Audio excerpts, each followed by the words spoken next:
بسم اللہ الرحمن الرحیم۔ السلام علیکم۔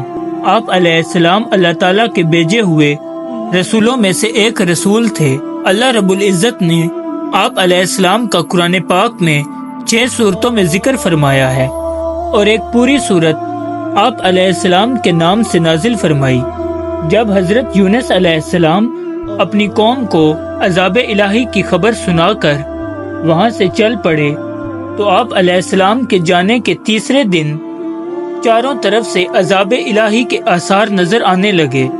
آپ علیہ السلام کی قوم کے لوگ حضرت یونس علیہ السلام کی تلاش میں نکلے تاکہ ان سے درخواست کریں کہ وہ اللہ تعالیٰ سے عذاب کو ٹالنے کے لیے دعا مانگیں، لیکن حضرت یونس علیہ السلام انہیں نہیں ملے۔ قوم کو یقین ہو گیا کہ اب اللہ تعالیٰ کا عذاب ضرور نازل ہوگا، لہٰذا انہوں نے فوراً اپنے نبی کے ساتھ بدسلوکی پر ندامت کا اظہار کیا۔ تو کوئی بستی ایسی کیوں نہ ہوئی کہ ایمان لاتی تو اس کا ایمان اسے نفع دیتا۔ ہاں، یونس کی قوم کہ جب ایمان لائی تو ہم نے دنیا کی زندگی میں ان سے ذلت کا عذاب دور کر دیا اور ایک مدت تک فوائد دنیاوی سے ان کو بہرہ مند رکھا۔ حضرت یونس علیہ السلام اپنی قوم سے دل برداشتہ ہو کر بستی سے نکل گئے تو دریا میں سفر کرنے کے لیے مسافروں سے بھری ایک کشتی میں سوار ہو گئے۔ جب کشتی دریا کے درمیان پہنچی تو ڈگمگانے لگی اور قریب تھا کہ وہ ڈوب جائے۔ ملا نے کہا، کوئی ایسا مسافر کشتی میں سوار ہے جو اپنے مالک سے بھاگ کر آیا ہے۔ جب تک وہ کشتی سے نہیں نکلے گا کشتی کنارے پر نہیں پہنچ سکے گی۔ کشتی میں سوار افراد میں سے کوئی بھی اپنے آپ کو مالک سے بھاگنے والا تصور نہیں کر رہا تھا۔ آخر کار مسافروں نے آپس میں مشورہ کر کے یہ طے کیا کہ قراندازی کر لیتے ہیں۔ جس کے نام کا قرہ نکلے گا اسے دریا میں پھینک دیں گے تاکہ باقی مسافر اپنی منزل تک پہنچ سکیں۔ چنانچہ قراندازی کی گئی تو قرہ حضرت یونس علیہ السلام کے نام کا نکلا۔ آپ علیہ السلام کو دیکھ کر لوگ کہنے لگے کہ اتنا خوبصورت، حسین و جمیل، پاکیزہ اور معصوم صورت رکھنے والا اپنے مالک سے بھاگا نہیں ہو سکتا، لہٰذا دوبارہ قراندازی کی جائے۔ جب دوسری دفعہ قراندازی کی گئی تو پھر بھی حضرت یونس علیہ السلام کا نام نکلا۔ لوگوں نے تیسری بار قراندازی کرنے کو کہا۔ جب تیسری بار قراندازی کی گئی تو پھر بھی قرہ آپ علیہ السلام کا نام کا نکلا۔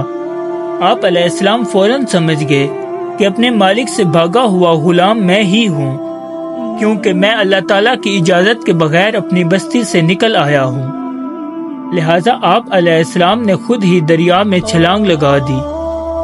جیسے ہی آپ علیہ السلام نے دریا میں چھلانگ لگائی، اللہ تعالیٰ نے دریا کی ایک بڑی مچھلی کو حکم دیا کہ اپنا منہ کھول کر انہیں اس طرح نگل لو کہ ان کے گوشت اور ہڈیوں کو ذرا بھی نقصان نہ پہنچے۔ اس مچھلی نے منہ کھول کر حضرت یونس علیہ السلام کو زندہ صحیح سلامت نگل لیا اور دریا کی گہرائی میں چلی گئی۔ حضرت یونس علیہ السلام جب مچھلی کے پیٹ میں پہنچ گئے اور وہاں اپنے آپ کو زندہ محسوس کیا تو اپنی غلطی کا اعتراف کرتے ہوئے اللہ تعالیٰ کے حضور گڑ گڑائے اور اللہ کی خوب تسبیحات کی۔ جب آپ علیہ السلام نے اللہ تعالیٰ کی تسبیح کے ساتھ دعائیہ کلمات کہے تو اللہ نے آپ علیہ السلام کی دعا کو فوراً قبول فرما کر آپ علیہ السلام کو غم سے نجات عطا فرمائی۔ اللہ نے 40 دن کے بعد مچھلی کو حکم دیا کہ دریا کے کنارے جا کر انہیں اپنے پیٹ سے باہر اگل دو۔ مچھلی نے اللہ تعالیٰ کے حکم کی تعمیل کرتے ہوئے آپ علیہ السلام کو باہر اگل دیا۔ اللہ عز و جل نے آپ علیہ السلام پر کدو کی بیل اگا دی۔ آپ علیہ السلام مچھلی کے پیٹ میں رہنے کی وجہ سے بہت زیادہ کمزور ہو گئے تھے اور آپ علیہ السلام کا جسم نرم ہو گیا تھا۔ اس حالت میں اگر آپ پر ایک مکھی بھی بیٹھ جاتی تو آپ علیہ السلام اس کتاب نہ لا سکتے تھے۔ کدو کی بیل پتے چوڑے ہونے کی وجہ سے سایہ گھنا ہوتا ہے اور اس کے قریب مکھی نہیں آتی۔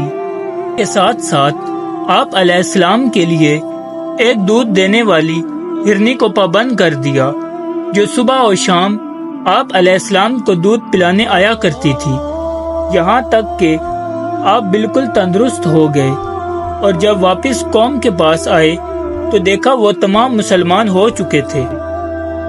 اور یونس بھی پیغمبروں میں سے تھے۔ جب وہ بھاگ کر بھری ہوئی کشتی میں پہنچے، پھر انہوں نے قرا ڈلوایا تو ٹھہرے پھینکے جانے والے، پھر مچھلی نے ان کو نگل لیا جبکہ وہ اپنے آپ کو ملامت کرنے والے تھے۔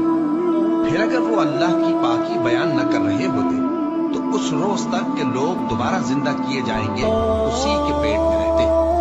پھر ہم نے ان کو جبکہ وہ بیمار تھے چٹیل میدان میں ڈال دیا اور ان پر کدو کی بیل اگا دی۔